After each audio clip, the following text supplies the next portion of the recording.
you will be getting the special MCQ that will be my video classes. Thank you. चलिए, ये हो गया 2026। ये हमारी एज यूजुअल लेटेस्ट बुक्स, ये है crash course and booster crash course for the new exams, for the next exams about to come. And yes, I have always been telling the Kohinoor of my OSN Academy, my experience of 4500 questions. Those who wish, they can have this copy. Now,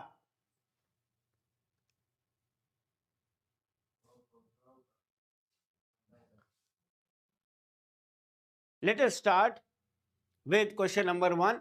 और आपको लगेगा कि वाकई में आज का जो session है वो बड़ा मजेदार होने वाला है। Now see, English drama saw its first major flowering during the Victorian age, Elizabethan age, Romantic age और Modern age। देखिएगा, अब कम से कम ऐसे क्वेश्चंस के स्टैंडर्ड में लाने से आप जवाब जल्दी जल्दी दें, हम ऐसी उम्मीद करते हैं आपसे। क्वेश्चन नंबर 1, जल्दी से कमेंट बॉक्स में आइए और बताइए कि सर क्वेश्चन नंबर 1 का ए है, बी है, सी है, डी है। एंड बिलीव मी, आज के इस 50 क्वेश्चन के राउंड में आपको ये असेसमेंट होगा कि आपने बेसिक्स की तैयारी कैसे की है। क्योंकि अगर आपके बेसिक्स की तैयारी नहीं है, जो नॉर्मल हम MCQs लेके आते हैं और जो हमारी बुक्स हैं, या फॉर एग्जांपल मैं आपको बताऊं सेशन शुरू करने से पहले कि ये देखिए, जो स्टैंडर्ड है बुक्स का वो ये वाला होता है जिसमें ये हमारी बुक्स होती हैं। लेकिन ये बुक्स कब सॉल्व कर पाएंगे आप? जब बेस मजबूत होगा। So let us see what is your base. So question number 1 का right answer, yes you have given, that is Elizabethan age. Fine. So many times I have taught history of English literature in every batch, and I have taught drama, poetry, fiction, non-fiction, cultural studies, everything. So you all know, you must answer that English drama saw its major flowering during the Elizabethan age. Correct? Now, move to question number 2. See, कितने सरल सरल question आ रहे हैं basics वाले। जब आप for example किसी बच्चे ने वो भी पढ़ा होगा W.J. लॉन्ग, तो W.J. लॉन्ग जैसी बेसिक बुक में भी आपने ये पढ़ा होगा, जो BA पार्ट 1 में हम लोग पढ़ा करते थे। Mystery plays were based on social satire, biblical stories, political events और कोर्ट लाइफ। ये Shilpa, you are right, it is B, biblical stories, correct. Fine. तो जैसा मैंने कहा है कि जल्दी जल्दी आंसर दीजिएगा तो हम लोग जल्दी जल्दी आगे बढ़ेंगे। Now see, the playwright known as the father of English tragedy, who is he? Shakespeare, Marlowe, Keed और Chapman। देखिए, ये क्वेश्चंस में भी बहुत सारे बच्चे गलती कर सकते हैं कि फादर ऑफ इंग्लिश ट्रेजेडी कौन है? शेक्सपियर है, मार्लो है, कीड है या चैपमैन है? हाँ ज्योति, आपने सही आंसर दिया, and the right answer is Marlowe, correct. Now see, ये देखिए, अब देखिए यहाँ पे एक बड़ा अच्छा सा अलग सा टर्म लगा है। इंक्लूड नहीं लिखा है, एक्सक्लूड लिखा है। University wits exclude Marlowe, Nash, Lyly, Goldsmith. इनमें से कोई एक ऐसा होगा जो यूनिवर्सिटी विट नहीं होगा। आपके सामने है, मार्लो भी यूनिवर्सिटी विट है, नैश भी है, लिली भी है, गोल्डस्मिथ नहीं है। तो राइट आंसर क्या हुआ? डी वाला हुआ, करेक्ट। चलिए, now see question number 5, Tamburlaine the great. देखिए, जीवन में या लिटरेचर के स्कॉलर्स अगर BA पार्ट 1 के भी हमको देख रहे हैं, TGT लेवल के भी देख रहे हैं, तो उनको भी ये मजा आना चाहिए और उनको पार्टेक करना चाहिए कमेंट बॉक्स में, yes sir it is wonderful. Because आज हम प्लान करके आए हैं कि आपको हम सिंपलेस्ट क्वेश्चंस देंगे, so that you may be able to analyse your structure of English literature है या बेटा कमजोर है। So Tamburlaine the great is written by whom? Chapman, Webster, Marlowe या Kyd? Fine, yes Prashant, it is 6, अरे sorry C, Marlowe. ये आपने पढ़ा भी होगा, और टैम्बलेन द ग्रेट हमने डिटेल में या समरी के रूप में पढ़ाया भी अपने क्लासेस में। Now question number 6, the first English comedy.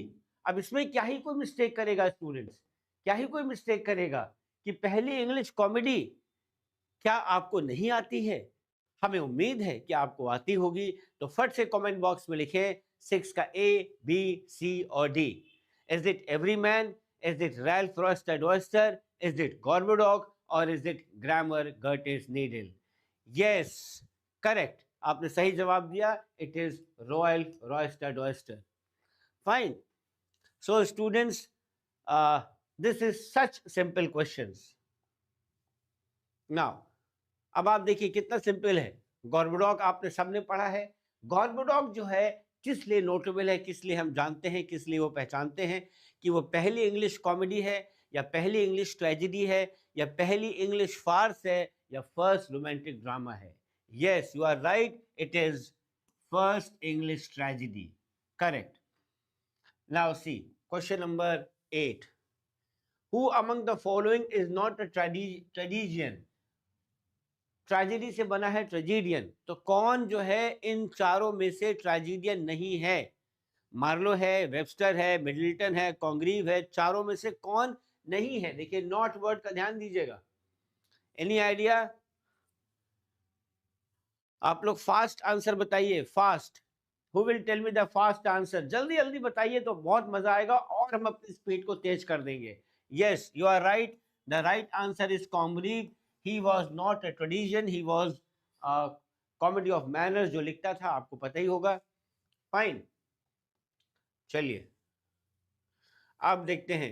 Shakespeare's problem is Hamlet, problem play, sorry हम गलत पढ़ दिया मैंने, problem play. Problem play is Hamlet, Macbeth, Measure for Measure और Antony and Cleopatra. Any idea? Shakespeare's problem play, yes it is Measure for Measure. इसको याद कर लीजिएगा, कितनी बार मैंने प्रॉब्लम प्लेस को अलग से भी पढ़ाया है। देखिए, blood and thunder tragedies belong to restoration period, Jacobean period, romantic period और मॉडर्न एज। ये जो ट्रेजेडी है ये किस उसकी है? Yes, it is Jacobean period. Correct. आगे बढ़ते जाते हैं हम लोग। द डचेस ऑफ माल्फी, उसका रीजन ये है बच्चों की इसमें टाइम बहुत ज्यादा इसलिए समझाने की जरूरत नहीं है, because these questions are like baby questions, baby questions. इससे सरल तो शायद लिटरेचर में कुछ बना ही नहीं होगा। The Duchess of Malfi is written by, yes it is Webster. Correct. Now see question number 12, comedy of humours. देख रहे हैं आप, क्वेश्चन का लेवल देख रहे हैं, ये बेसिक्स हैं। कॉमेडी ऑफ ह्यूमर्स, इसी के ऊपर के क्वेश्चंस बार बार आएंगे और लेकिन ये जितने भी क्वेश्चंस हैं इनमें से कहीं से भी कोई भी इंटरव्यू में या किसी भी एग्जाम में पूछा जा सकता है। It is such good questions. Comedy of humours is associated with whom? Yes, it is associated with Ben Jonson. Correct. Now see restoration drama. अब देखिए, restoration drama portrays mainly rural problems, moral values, courtly manners और religious questions. Yes, it is courtly manners, क्योंकि restoration में हमने पढ़ाया है, आपने पढ़ा भी होगा कि कोर्ट फैंसी और जो रेस्टोरेशन हुआ था जब चार्ल्स टू आए थे फ्रांस से, तो ये सब बहुत ज़्यादा था, कोर्टली मैनर्स ज़्यादा था ड्रामा में दिखावा। Fine. Now next question, the way of the world. अब आप सोचिए, क्वेश्चन का लेवल देखिए बच्चों, लेकिन ऐसा नहीं है कि ये क्वेश्चन हल्का है। This has to be known by you, because if you don't know that way of the world is written by Congreve, how will you know that way of the world has two characters, Mirament and Milamount? हर बार कितनी बार way of the world से सवाल रहते हैं। Fine. So question number 14 is C. Question number 14 is C. Yes. तो अगर आपको आज के सेशन में मजा आ रहा हो तो एक बार थम्स अप करके जरूर लिखिएगा कि हाँ सर आज मजा आया। तो मुझे लगेगा कि चलिए आज की मेहनत ये सूल हो गई कि आपको लगा कि आज सर का जो क्लासेस हैं वो बहुत ही मीडियोकर और बहुत ही बेसिक लेवल पे हैं। फाइन, चलिए एक बात हम सब करिएगा ज़रूर से, अगर आपको ये लगे कि मज़ा आ रहा है इस क्लास में और अच्छा लग रहा है कि सिंपल है। Pinch wife, pinch wife is a character in. अब देखिए थोड़ा सा यहाँ पे ये कैरेक्टर कठिन हुआ। हमें ऐसा लगता है कि बहुत सारे बच्चे शायद न जानते हों, लेकिन जिन्होंने भी कंट्री वाइफ पढ़ा है, कहीं से भी हमारे बुक्स में भी हमने अंडरलाइन करके अपने स्टडी मटेरियल में भी, और क्या नाम है उसमें क्रैश कोर्स में भी दिखाया है, तो वो बच्चे जो देख रहे होंगे, अगर उन्होंने पढ़ा होगा तो तुरंत वो जवाब दे देंगे the country wife. So this pinch wife is a character from this play, The Country Wife. Correct? Now, sentimental comedy. Sentimental comedy emerged as a reaction against. Sentimental comedy emerged as a reaction against melodrama, classical tragedy, comedy of manners, or romantic drama. Yes, this emerged as a reaction against comedy of manners. Correct? That is option C.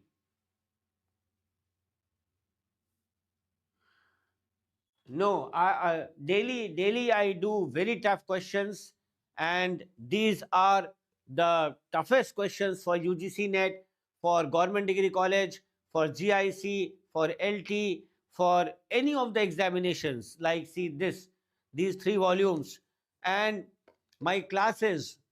And the most important point is this special crash course. And today's class is not exactly for UGC NET. Today's class is to make the students aware that whether their basic is strong or not, because there may be innumerable students who will be getting this class to make them understand कि क्या आपके 4 pillar, ये सारी चीजें अगर आपको आती हैं तो आपको ऐसा लगना चाहिए कि now we should move for the next step. Correct. Who popularise the sentimental comedy? किसने सेंटिमेंटल कॉमेडी को पॉपुलराइज कराया? Question number yes 17। यस, इसको पॉपुलराइज कराया स्टील ने। Steele, Richard Steele. Who popularise sentimental comedy? It is Steele. Now see, she stoops to conquer.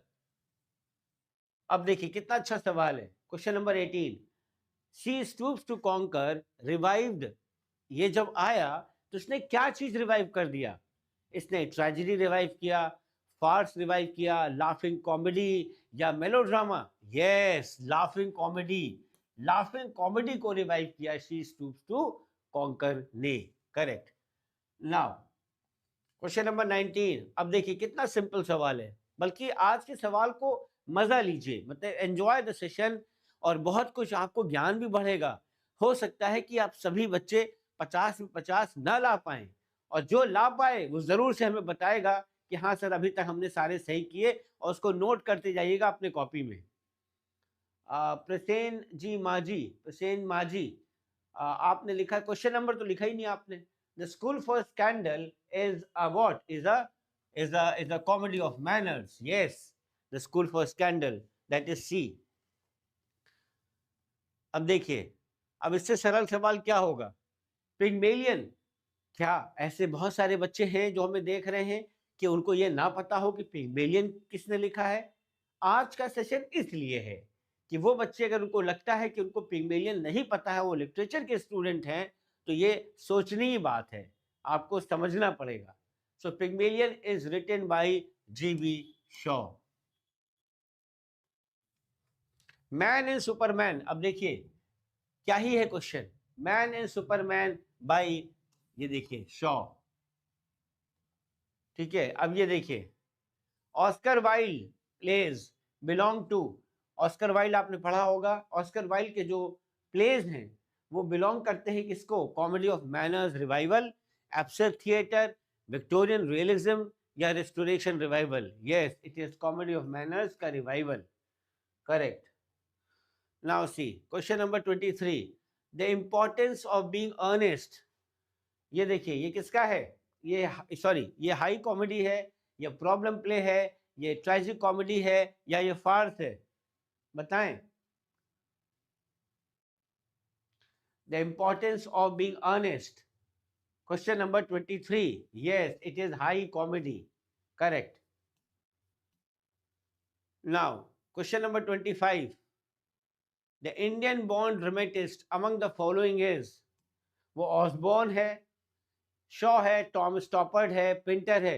अभी 2 दिन पहले ही मैंने अपने यूट्यूब पे स्टूडेंट्स को एक रील बना के दिया था जिसमें टॉम स्टॉपर्ड के बारे में मैंने बताया था कि this iconic person passed away at age of 88।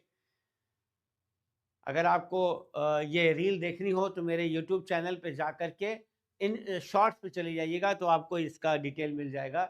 और अभी 2 ही 3 दिन पहले की बात है, he passed away. So the Indian born dramatist among the following is, कौन है वो? ये देखिए, टॉम स्टॉपर्ड ही है वो। Correct. The theatre of the absurd, ये देखिए, अब कौन बच्चा होगा जो ये कहेगा कि ये मुझे नहीं आता? The theatre of the absurd was कौन बॉय? Albert Camus. कामू बोलते हैं, कैमस नहीं बोलते हैं, कामू बोलते हैं। आइनेस्को, मार्टिन एस्लिन या Samuel Beckett? The right answer is Martin Esslin. Now waiting for Godot belongs to, ये देखिए, अब इसमें क्या ही दिक्कत है? देखिए क्वेश्चन नंबर 26, देखते मान आप बता देंगे कि ये देखिए, ये है आपका absurd drama. He belongs to the absurd drama. Correct. तो कितने अच्छे सवाल हैं और आपको कितना शेक्सपियर लास्ट प्ले, जनरली जो है शेक्सपियर के लास्ट प्ले को किसका माना जाता है? इस जनरली कंसीडर्ड कौन सा? हैमलेट, सिम्बोलिन, द टेम्पेस्ट या पेरिकल्स? अगर आप जरा से भी कहीं से भी आपने बचपन से शेक्सपियर के बारे में पढ़ा होगा, बीए पार्ट 1 भी अगर आपने किया है, तो आप इसका आंसर तुरंत दे देंगे कि उसका जो लास्ट प्ले है उसका क्या नाम है। चलिए बताइए, मैं वेट करूंगा इस आंसर के लिए आपको, तब आगे बढ़ता हूं।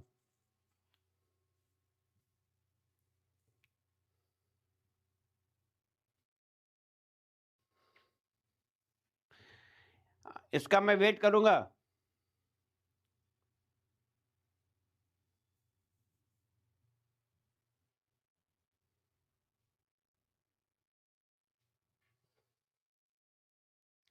Any idea? Shakespeare last play, mister XYZ ने लिखा है द टेम्पेस्ट, और हमें खुशी है कि इन्होंने सही जवाब दिया है। और चलिए, मुझे खुशी है कि इन्होंने सही जवाब दिया है। जो लास्ट प्ले है वो टेम्पेस्ट है। अब ये देखिए, कितना सरल सवाल है, जल्दी जल्दी आंसर दीजिए बच्चों, तो मजा आएगा। The Globe theatre was built by Shakespeare, Burbage, Marlowe या ग्रीन? Tell me fast. उसमें लिखिए क्वेश्चन नंबर 28 ABCD, बिना क्वेश्चन नंबर के मत डालिए, समझ में नहीं आता ना कि किसका आपने दिया है आंसर। मिस्टर XYZ ने लिखा है Burbage. Yes, Burbage is the right answer. Correct. Mister XYZ, अपना नाम तो बता दें, आपका नाम क्या है? क्रिस्टोफर मार्लो इंट्रोड्यूस्ड और dramatic monologue, blank verse in drama, farce और sentimental comedy? Yes, he introduced black verse in drama. आपने सही जवाब दिया। Now see, Volpone, Volpone is written by whom? Any idea? बहुत सरल है, very simple. Jonson, Fletcher, Chapman या Ford? Volpone is written by Jonson, Fletcher, Chapman और Ford? Yes, it is written by Jonson. Which play ends with a mock trial? ये देखिए, बहुत ही सरल question है, वेरी सिंपल। कौन सा प्ले है जो मॉक ट्रायल पे एंड होता है? पिग्मेलियन है, अर्नेस्ट है, शी स्टूप्स टू कॉन्कर है या एवरी मैन है? Yes, she stoops to conquer is the right answer. देखिए क्वेश्चन नंबर 32, सैमुअल बेकेट का जो प्लेज है that mainly expresses hope, hope express करता है, ह्यूमन प्रोग्रेस, एग्जिस्टेंशियल डिस्पेयर या रोमांस? यस, अस्तित्ववाद, existential despair, this is the right answer. Question number 33, Macbeth can be classified as comedy, history, tragedy, morality play? ये बड़े से बड़े interview में पूछ लेते हैं। तो ज्ञान का कोई अंत नहीं होता बच्चों, और बूंद बूंद करके समुद्र भरता है। तो आज की क्लास भले सरल हो, लेकिन वो आप ही समझ पाएंगे जो अच्छे बच्चे हैं, समझदार हैं, कि ये क्लास भी कितनी इम्पोर्टेंट है। अब मिस्टर XYZ 12040, आपसे मैंने 3 बार प्रश्न किया कि बेटा क्या नाम है, लेकिन शायद मेरी आवाज़ आप तक नहीं पहुंच रही है, या आप अपना नाम भी नहीं बताना चाहते हैं। मतलब दिस इज समथिंग सो, मैं क्या ही जवाब दूं इसका। तो खैर ये बड़ा दुखद है। This is actually very thing to be concern in India nowadays, that a professor is asking a student what is his name, and thank you कि आप प्रेजेंट नहीं थे और आपने हमारी आवाज़ सुना। चलिए, मैं बेसिकली स्टूडेंट्स, मैं यूट्यूबर नहीं हूँ। I am a professor in English. my things are different, my channel is different, my total system is different, and when you will see my system, when you will study, then you will understand that it is a blessing in disguise for the students who make their career right from the TGT and become even IAS officers with English literature as optional. Fine. So थोड़ा सा OSN academy को अलग मान के चलिए, उसको आप देख भी सकते हैं। Macbeth can be classified as, Macbeth को आप कैसे क्लासिफाई कर सकते हैं? Yes, it can be classified as a tragedy. Correct, fine. तो आप प्रेजेंट नहीं थे मिस्टर XYZ, लेकिन अभी भी आपने नाम नहीं बताया। चलिए कोई बात नहीं। Which play features the character,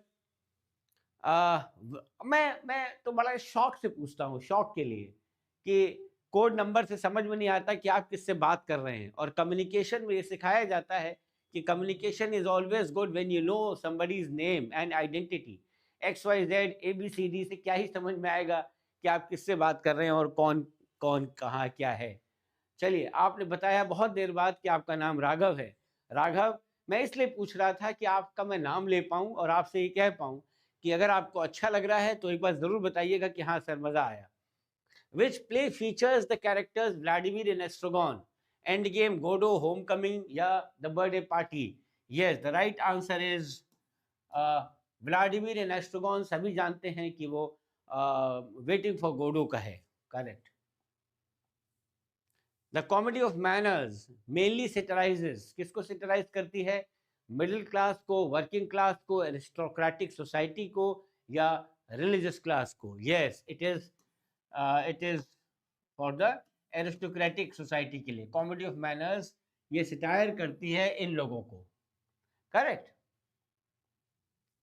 now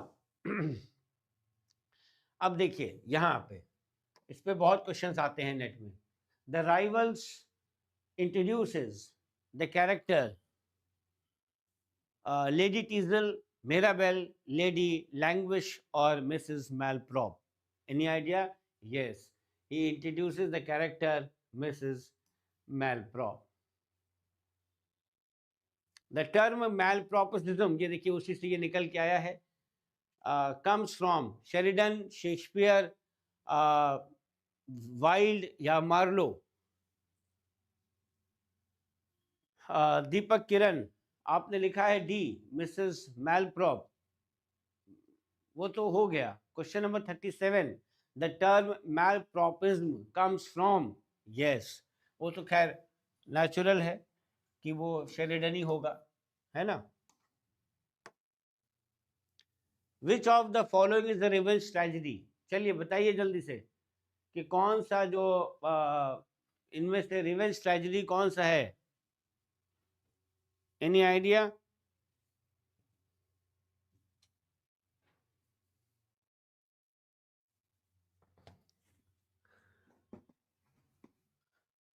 Which of the following is the revenge tragedy? Yes, it is B. It is B. Correct. Now, The Alchemist is a satire on. Alchemy आपने पढ़ा होगा। Alchemist जो work है वो satire किस पे है? Commerce पे है, स्टडी सोसाइटीज ग्रीड पे है, गवर्नमेंट पे है, या क्लर्जी पे है? 38 का दीपिका ने लिखा है 38 का बी, हाँ वो तो सही है। 39 का बताइए, 39 का क्या होगा? Any idea of 39? Any idea?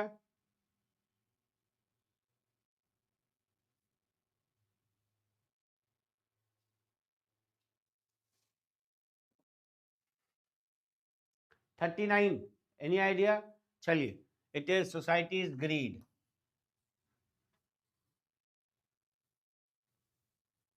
Arms in the man mocks realism, romance, heroic idealism और religion.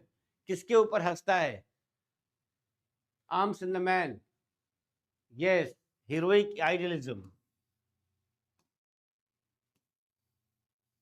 This the Abbey theatre is associated with, Abbey theatre किससे एसोसिएटेड है? Irish drama, romantic drama, Elizabethan drama और restoration comedy. Of course Abbey theatre is associated with Irish drama, ये वाला, ठीक है। Who wrote murder in the cathedral? अब देखिए इससे सरल क्या होगा? एट्स, एलियट, स्टिंज या Beckett? 42, 42, yes, TS Elliott.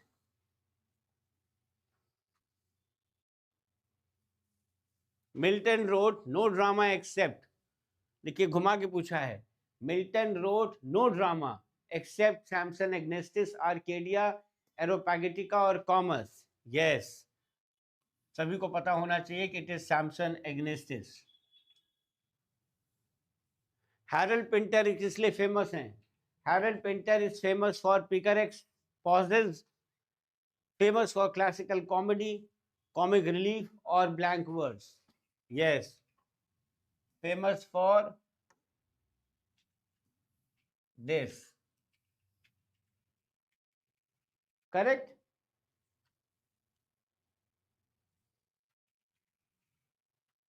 Which play shows the theme of appearance versus reality? कौन सा प्ले जो है अपीयरेंस वर्सेस रियलिटी के थीम को शो करता है? Hamlet, honest, school for scandal या ऑल ऑफ दीज? इसका आंसर कोई बता पाएगा? Can anybody tell me the answer of question number 45?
आया क्वेश्चन नंबर आया 45 का?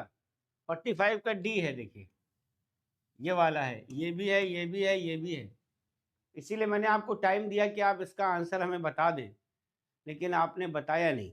चलिए, the term poetic drama is associated with Tennyson, Eliot, Shaw और सिंज। किससे रिलेटेड है 46? Yes, it is B, TS Eliot, correct. Shakespeare used blank words mainly in tragedies, sonnets, comedies और histories. Yes, it is tragedies. इतने ये seconds वाले question हैं students, मतलब with in 1 second answer आना चाहिए आपका आज की डेट में। English morality play aim to teach, yes, religion and morality, correct. Now question number 49, which play uses the concept of anti hero? Hamlet, Volpone, Caligula और waiting for गोडो?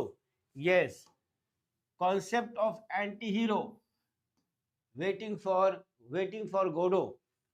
Waiting for Godot. Question yeah, D wala. And the last question, restoration drama is known for Puritan values, wit, satire and elegance, religious instruction or rural setting. Yes, it is wit, satire and elegance.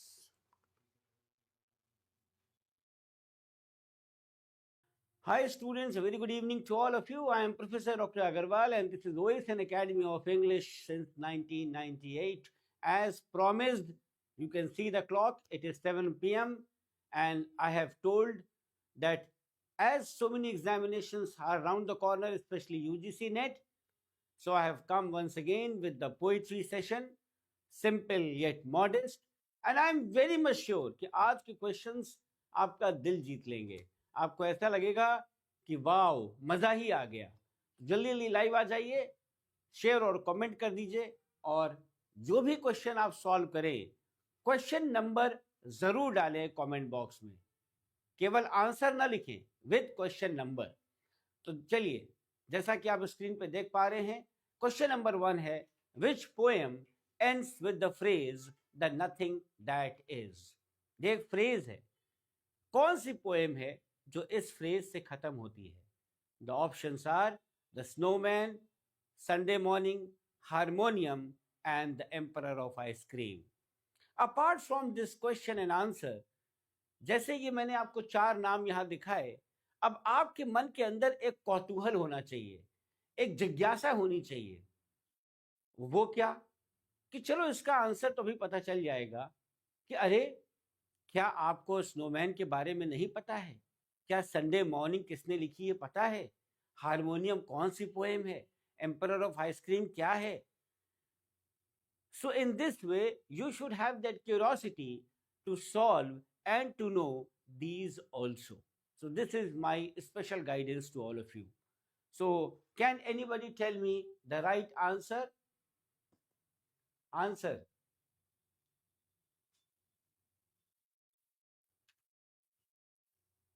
Yes, the right answer is that the poem is The Snowman. ये देखिए, अब मेरे मन में एक question है आपके लिए कि आपको ये भी पता होना चाहिए, अगर पता है कि स्नोमैन इसका आंसर है, तो who is the writer? The writer is a great poet from America, American poet, a very known Wallace Stevens. Wallace Stevens. अब आपको ये क्वेश्चन, ये ऑप्शंस, ये नाम हमेशा आपको याद रहेगा. एम आई राइट? कमेंट बॉक्स पे जरूर आएं, लाइव क्लास को इंटरैक्टिव बनाएं, देन ओनली आपको बहुत फायदा होगा. चलिए क्वेश्चन नंबर 2 देखिए, और क्वेश्चंस अच्छे लगे तो कमेंट बॉक्स पे जरूर बताइएगा कि सर कैसा लग रहा है आपको. Now the Kingfishers is a key modernist poem bye.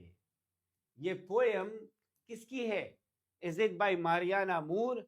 Is it by Charles Olson? Is it by HD. और Langston Hughes? Any idea? This poem the Kingfishers, ये एक मॉडर्निस्ट पोएम है, लेकिन किसने लिखी है? Yes, it is written by Charles Olson. अब मजा तब आएगा जीवन में आपको पढ़ने का कि ये क्वेश्चंस इतने मेहनत से तैयार हुए हैं, बहुत सारी चीजों को ध्यान में रखते हुए, कि आपका ये फर्ज है कि इसको जानने के बाद आप अपना ये होमवर्क करें कि अगर आपको चार्ल्स ऑल्सन के बारे में नहीं पता है तो उसका डिटेल्स देख लें, किंगफिशर के बारे में भी थोड़ा डिटेल देख लें, आप अपनी डायरी में उसको 2 लाइन और नोट कर लें.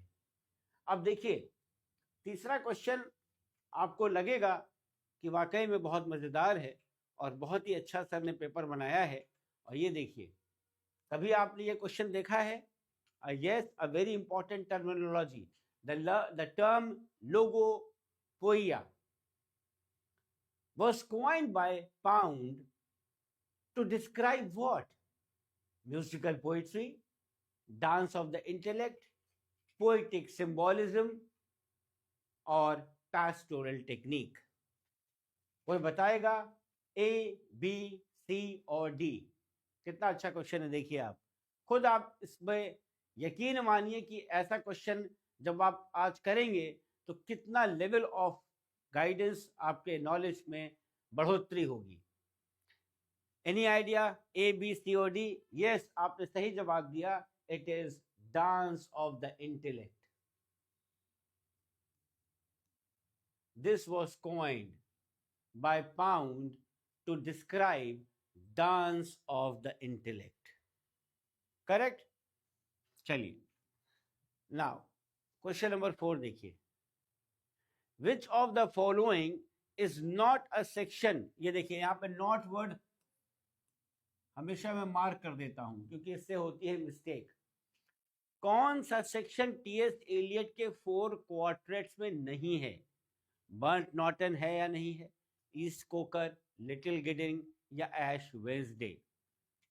इन 4 में से एक 4 क्वार्टेट्स का पार्ट नहीं है। तो how many of you can tell me that the right answer is 4A, 4B, 4C और 4D? जल्दी बताइए।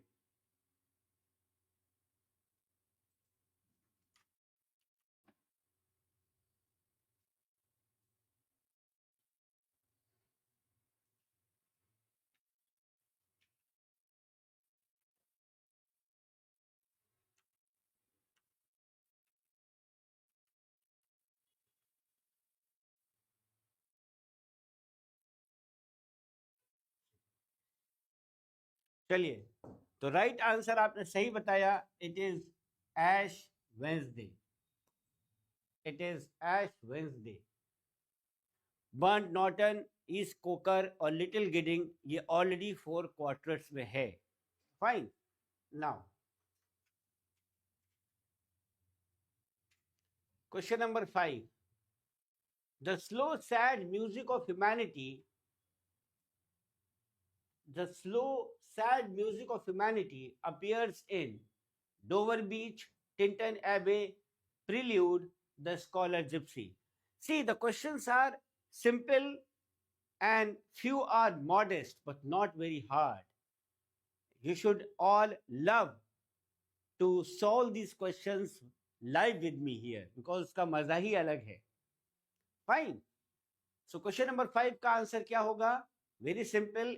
Any student of even BA Part 1 can tell, क्योंकि ये पोएम जो है ये हाई स्कूल और इंटर के, हाई स्कूल और इंटरमीडिएट में भी कहीं कहीं इसको रखा गया है। Yes, it is none other but Dover Beach by Matthew Arnold. आपको याद होगा the slow sad music of humanity जो लाइन है means eternal note of sadness. This has been a very very wonderful poem by Arnold, जिससे वो बहुत popular हो गया था। Fine. Now see, question number 6. Also, you can solve this very well. That the notion of objective correlative first appears in, कहाँ पे appear करता है? In the Wasteland, Hamlet and his Problems, or Tradition and the Individual Talent, or is it Sacred Wood? Any idea? बहुत है simple. You must have read it many times, and many times this question has been repeated in one-day exams as well as UGC NET exam. Yes, the right answer is Hamlet and his Problems. Correct. चलिए, question number 7. Which poem contains the phrase fear in a handful of dust? Fear in a handful of dust. कैसे questions लग रहे हैं आपको students? Questions अच्छे लगे तो जरूर से एक बात हम सब करके बताइएगा कि हाँ sir questions are very good और टू गुड और नॉट गुड और whatever you feel like. Any idea कौन सी पोएम है जिसमें ये फ्रेज है fear in a handful of dust? Is it the Prelude, Is it the dry salvages, the hollow men, and the wasteland? All these four are demonic works. आप सबको चारों ये पता होना चाहिए कौन किसका ऑथर है, किसमें क्या लिखा है, समरी क्या है, blah blah blah. Yes, the right answer is the Waste Land. इसको आप इसका एक बार स्क्रीनशॉट भी आप ले लें.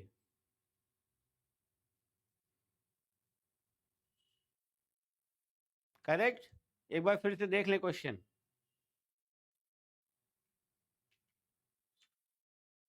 चलिए आगे बढ़ते हैं हम लोग. ये देखिए, very simple question but yet standard.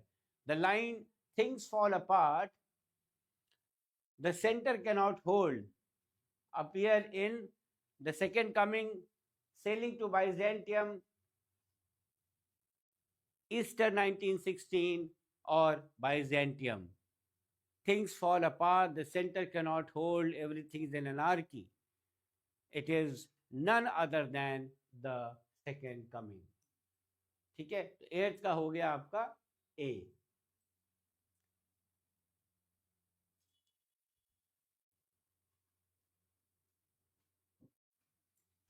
Now see the 9th question. Art is long and time is fleeting. Art is long and time is fleeting appears in Hymn to Life, Ex Glacier, A Palm of Life, Longer Poems. Any idea? Yes, it is A Psalm of Life.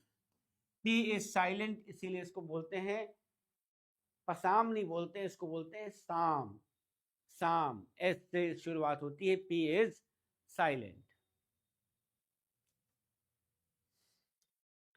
Which poem employs the technique of sprung rhythm? ये देखिए कितनी बार exam में आया है, यहां तक कि और भी डिटेल आया है स्प्रंग रिदम के बारे में.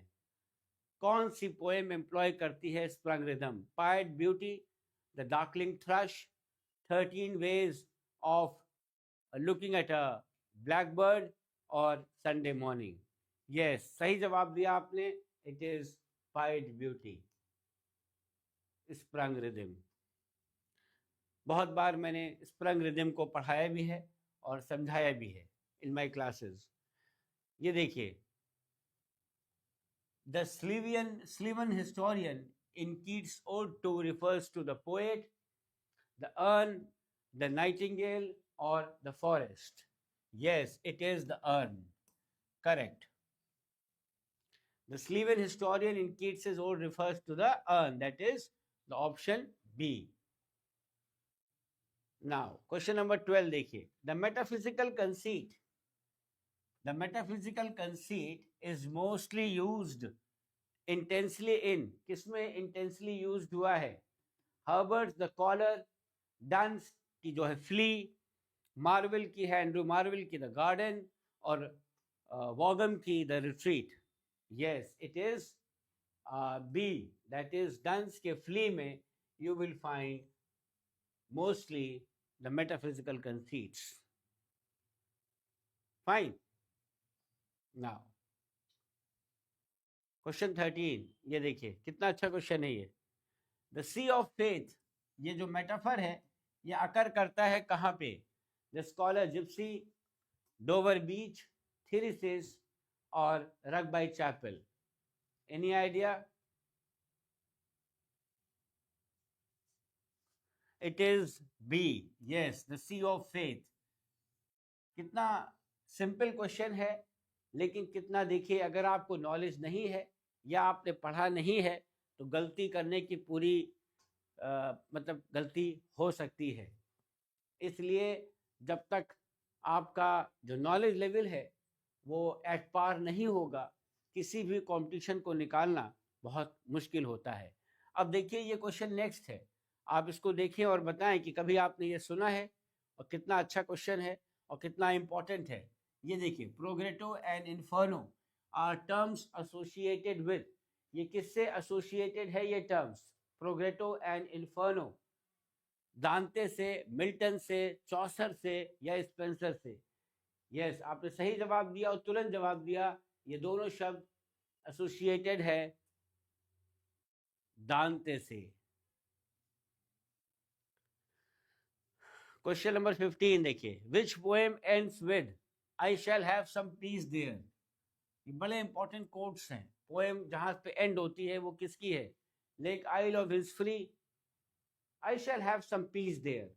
अगर आपने कभी भी इन पोएम्स को ध्यान से एक बार भी दो बार भी पढ़ा होगा और आप याद करिए तो आपको आंसर मिल जाएगा कि लेक आइल ऑफ हिल्सफ्री का है, बाइजेंटियम का है, ईस्टर 1916 का है, या सेलिंग टू बाइजेंटियम की ये पोएम है। Yes, it is Lake Isle of Innisfree, correct. ठीक है। अ हैंड, ये देखिए, a hand, a foot, a face, a leg, a head is an example of. अब जुएगमा आपको पता नहीं है मान लीजिए, एंटीप्रोसेस आपको पता नहीं है, कैटलॉग पता नहीं है या पता है, सिनेडॉकी पता नहीं है, तो these are all important terminologies, terms, literary terms which has to be taken care of from time to time, क्योंकि हर दो नंबर आपके लिए इंपॉर्टेंट है। So the right answer is catalogue technique, that is C. Catalogue technique बोलते हैं इसको, catalogue technique. A hand, a foot, a face, a leg, a head is an example of catalog technique. ये देखिए, and death shall be no more, death thou shall die occurs in holy sonnet. देखिए, holy sonnet या holy sonnet 14, 10, 14, elegy 19 और a valediction.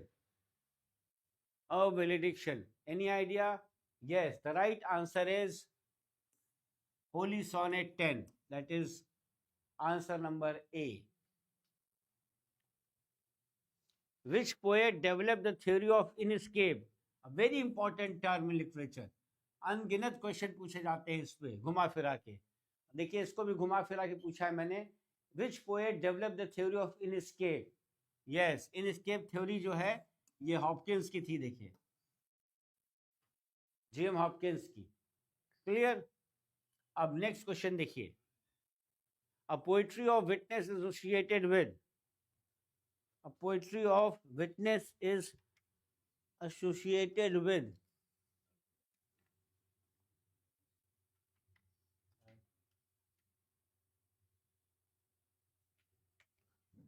कौन होगा? 19th का कौन होगा? A poetry of witness is associated with Adrienne Rich, Paul Celan, Caroline Forqué और Ginsberg. बताइए किसका होगा?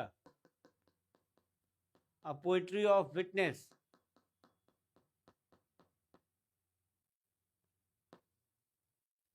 poetry of witness, yes, it is Caroline, this C option। जो नहीं आता है उसको तो स्क्रीनशॉट आप ले ही लें।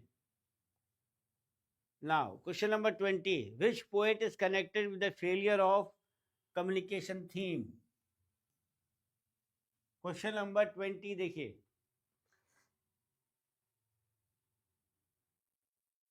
which poet is connected with the failure of communication theme? Yes, it is Eliot. Correct. T.S. Eliot. The refrain, ये देखिए कितना अच्छा क्वेश्चन है। Beauty is truth, truth beauty belongs to। यह रिफ्रेन क्या होता है? हर पोएम में लास्ट में उसके म्यूजिकल सिस्टम को बढ़ाने के लिए ऐसा पोएट्स इस्तेमाल करते हैं। तो ये नाइटिंगेल ओड में है, द ग्रीशियन अर्न में है, ओड टू साइकी में है, या ओड टू ऑटम में है? Yes, it is in the Grecian urn, ode to the Grecian earn.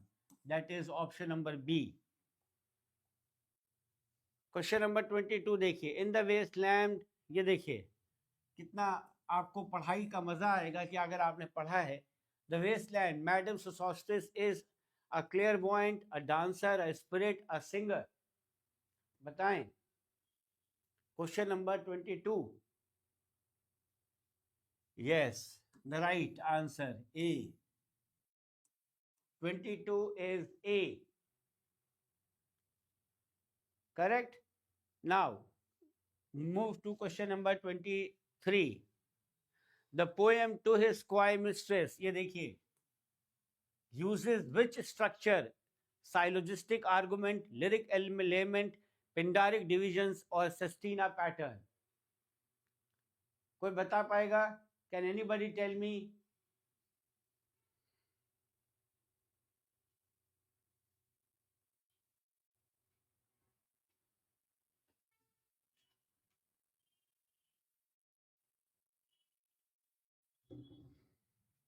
The poem To His Squire Mistress, बताइए. Any idea? 23 किरण कुमार ने लिखा है C. No, C is the wrong answer. The right answer is syllogistic argument. ये देखिए, question 24. The darkling plane image in Dover Beach is influenced by. ये देखिए, darkling plane जो है, ये इसकी जो इमेज है डोवर बीच में, किससे इन्फ्लुएंस्ड है? ये इन्फ्लुएंस किससे है? यस, सोफोक्लिस से. Option number A. Correct. Now see question number 25. Make it new. Make it new is associated with Eliot, Pound, Yeats और HD. Make it new, yes, it is Ezra Pound. B option. अगर आपको लगे कि आज के questions बहुत ही बढ़िया थे, सर ने जो बनाया है, ना बहुत सिंपल है ना बहुत कठिन है, मॉडेस्ट भी है, सिंपल भी है, मज़ा आ रहा है, तो एक बार थम्स अप करके ज़रूर बताइएगा कि हाँ सर ये अच्छा लगा. Who wrote the book of Thel? Yes, it is Blake, William Blake. Very simple. Book of Thel, William Blake. Now the Parliament of Fowls कितना सरल है. The Parliament of Fowls is an early poem on. यहाँ पे देखिए, poet और dramatist नहीं पूछा है, यहाँ पूछा है पोएम है किस पे. थोड़ा सा ट्विस्ट कर दिया है. The great chain of being, courtly love, satirical politics, mysticism. I have taught many times in my classes also when I am teaching Chaucer or others that the summary, the message, the some details is important for every important poem, drama, novel, etc. देखिए, इसीलिए ये question framed है कि जो parliament of fowls है वो किस पे है. It is on courtly love. अगर आपको पता है तो आंसर सही है, नहीं पता है तो वो गलत हो जाएगा. Fine, it is on courtly love. Question number 28. Which text contains the phrase? कौन सा टेक्स्ट है जो phrase simple, sensuous and passionate contain करता है? Lycidas, preface to paradise lost, selected prose or Areopagitica? Yes, it is selected prose. Option number C. 28 is C. Selected prose, that is written by Milton. Correct? Now, question number 29. The structure of Spenserian sonnet ends with. जो Spenserian sonnet का ये है, क्या नाम है, structure, ये कितनी बार मैंने डिफरेंट तरीके से पढ़ाया है. वो एंड करता है राइमिंग कपलेट, एलेक्जेंड्राइन, ट्रिपलेट और blank words. 29. Yes, I have taught you. सही आपने आंसर दिया. That is a, rhyming couplet. Correct. इसको देख लीजिएगा. चलिए नेक्स्ट करते हैं.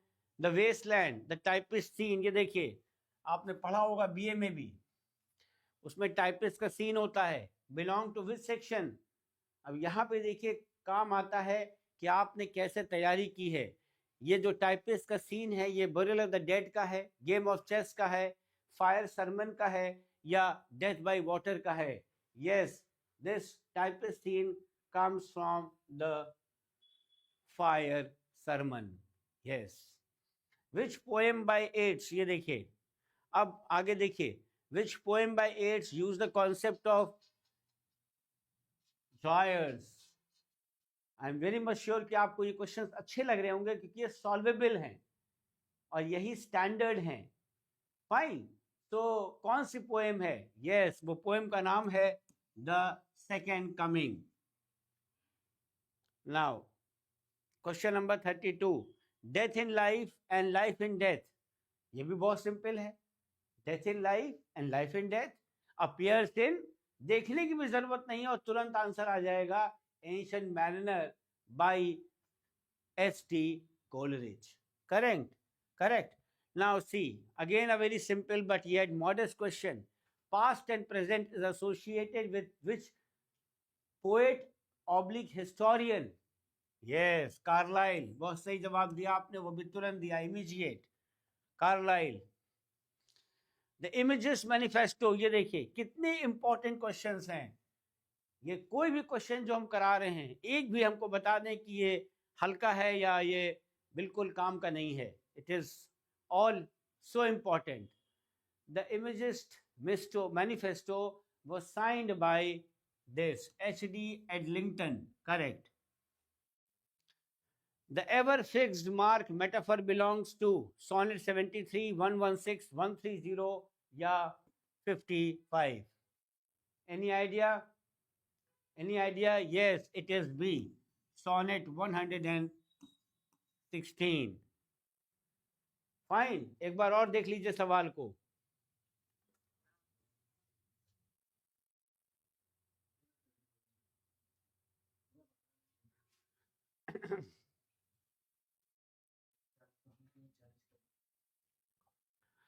चलिए क्वेश्चन नंबर 36 देखिए।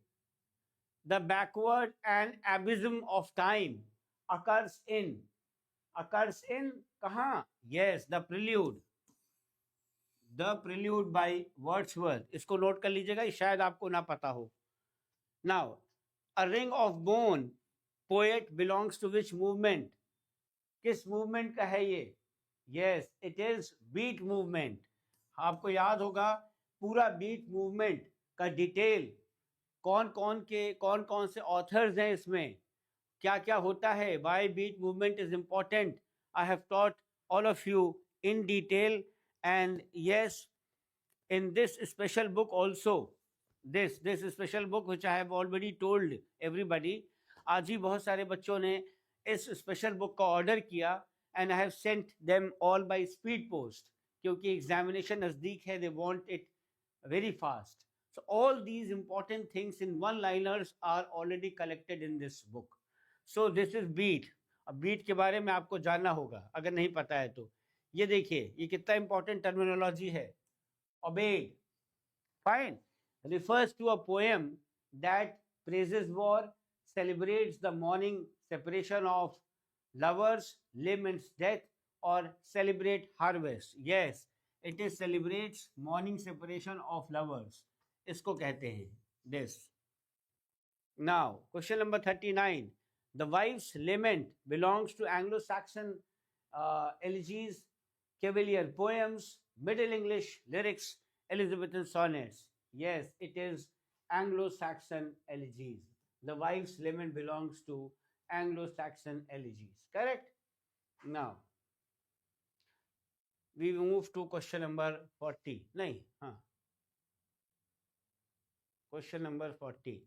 ये देखिए कितना सिंपल येट गुड क्वेश्चन। तर्जरीमा, तर्जरीमा जिसको हम ट्रिपलेट कहते हैं, 3 लाइन पोएम कहते हैं, ये किसने इन्वेंट किया था? चौसर ने, पेट्रार्क ने, दांते ने या स्पेंसर ने? I think you must all tell this question answer correctly. Question number 40 बताइए, कौन बताएगा question number 40? Yes, it is.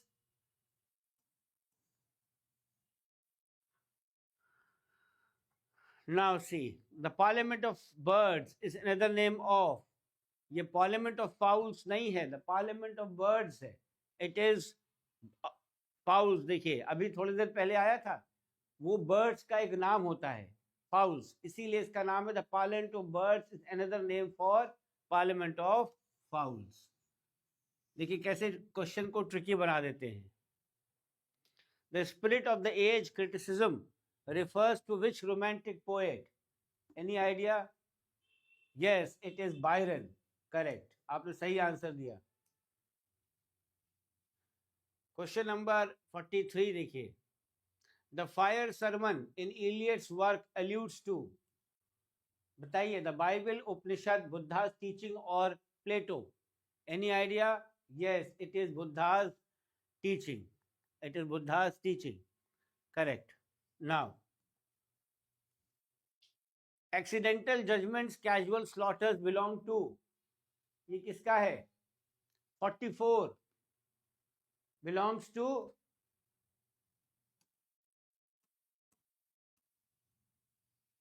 Shakespeare, belongs to Shakespeare. B. Yes. The king must die is the theme of ritual theory of Fraser.